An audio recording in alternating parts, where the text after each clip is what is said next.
Live from Los Angeles. Welcome back to Good Morning LaLa Land. We have the jet guy in the house, Hunter S. Gaylor. Thank you so much for being with us today. Always. Everybody It's needs good. a jet guy. Good to see you. You know. I know. Everyone needs one. Rob's gonna have one pretty soon. That's right. I'm working on it. Yeah, we're trying to manifest operate that. him. So That's right. What does Wealth it Wednesday. mean to be the jet guy? I'm the man with the plan. I got what you need. You're the man with the plane. The plane. Yeah, the man with the exactly. Well done on that one. How did you become the man with the plan, the plane? So actually, it's a long, like crazy story, but it's entertaining nonetheless. I mean, my whole family. I come from a military family. I come from an aviation family. My grandfather was the Air Force attaché to all of Africa during World War II. So dealt a lot with the UN. So it's kind of in my blood. And then through a series of technology companies and was in college, always been interested in aviation, and just kind of fell into it through some mentorships, and now I'm the jet guy. It's all about relationships, though. At the end of the day, that's what I think. Right. It is Social capital. It's interesting. exactly right. I used to fly around on quite a few jets because I had a boyfriend for some years who had jets, and it was really fascinating. Hashtag humble brag. Yeah, honestly, I could really care less about airplanes. I'm not going to lie. Like, it just wasn't my thing. Sure. But it is really a man thing, I got to say, in business, and it's almost like you have to have a jet to do certain business with certain people. That's 100% true. Yeah, it's not like an option for some. It's pretty fascinating. Yeah, I mean, I can tell you the people that I work with, and I maintain a very boutique set of clientele, because it's not a mass market. So when you read about, apps and new technologies that come out, and I started a technology company when I was in college, my undergrad at Harvard, and we've always thought about, you make a lot of money if you could sell something to a lot of people, right? But in certain industries, like whether it's luxury real estate or transportation, aviation, they're not manufacturing jets every day, right? So these companies require that their CEOs and their executives and their business development teams get to where they need to be anywhere in the globe, right, in a time efficient manner, and that they're well rested. And I'm sure we've all experienced the headache of what can happen during traveling around the holiday seasons and commercial airlines, and it can be a nightmare. So what we do is it's that boutique service of the man with the plan and the plane, right? I like that. I'm going to use that. I'm going to put that on my website, huntergaylor.com/fly. She's an expert in tweetables. Yeah, I love that. But That's it is great. if you take a look at the mathematics, because that's what the justification was in a lot of these men's mind. And I honor anyone that wants a jet should have a jet, whatever, as long as we're helping, Just call me. doing some green tech on the side to Right. make up for the fuel. But literally, they would calculate how much their hours of work were worth per hour, how much they made when they made hundreds of millions of dollars, and they couldn't afford that. It didn't make sense for them the extra hour it took to go to the regular airport. Sure. That's how they justified it in their mind. Yeah, and really the corporations are justifying it as well, because it's a time management cost. Where is my management? Where's my CEO? And how does he get in front of his most important customers to keep the growth of the business going?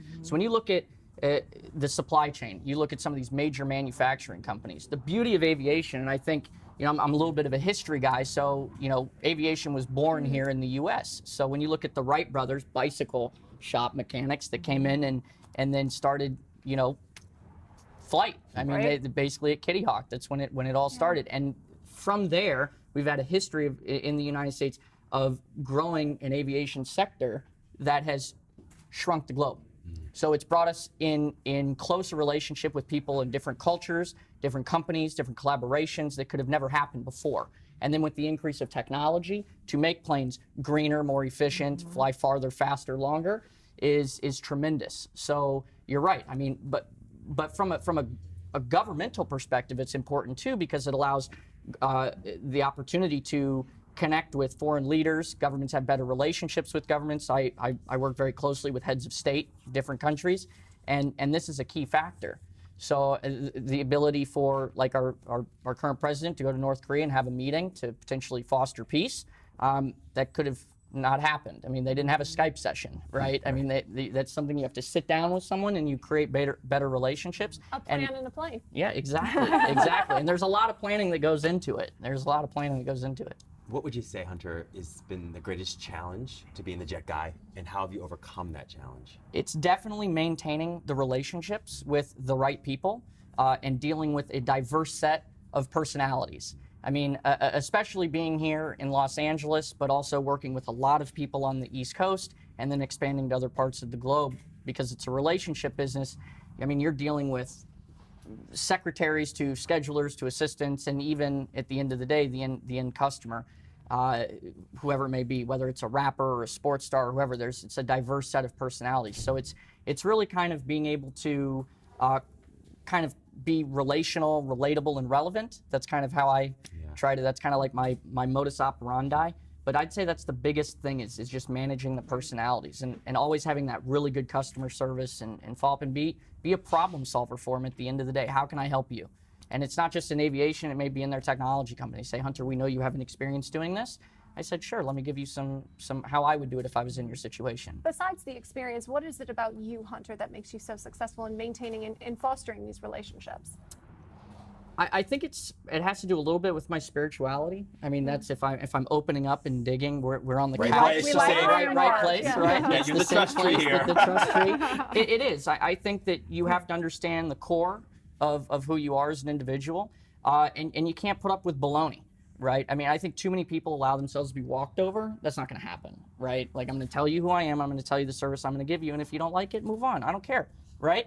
And I think if more people were direct and honest, we would have better relationships. For sure. And so, I think to answer the question, why am I that way? I think it starts internally, right? Being comfortable with who I am, knowing who I am, knowing that people are going to say things about you. Everybody says everything about everyone, right? Jesus wasn't even fully liked by everyone, right? So Clearly. and that tells you something, Clearly, right? yes, most people did not like him, Yeah, right, actually, exactly. right? Yeah. So it's like, okay, so in business and in your personal life, how do you do that? And I think it's just having a strong sense of conviction. Right. And so I think what that sets drives. your company apart from the next jet company? Sure. I think the big thing is me.